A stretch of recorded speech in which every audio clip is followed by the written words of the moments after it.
Syira okey tak? Tak ada apa, Syira okey je. Betul kan ni Syira? Syira kalau ada masalah ceritalah kat Nurul. Kenapa? Sebenarnya Syira kena pindah sekolah. Ha? Syira pindah sekolah? Nurul jangan Siapa pindah sekolah? Siapa dah pindah sekolah? Siapa pindah sekolah? Ni aku orang Syira pindah sekolah. Syira, betul ke Syira?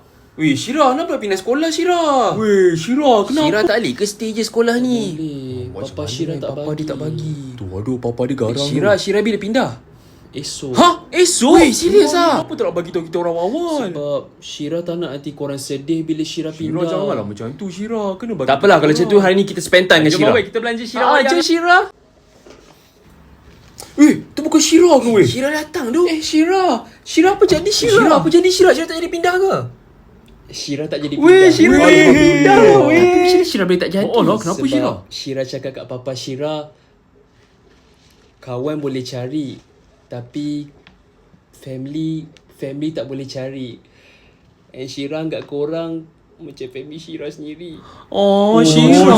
Syira. Macam family Syira tak pindah sebab kita orang.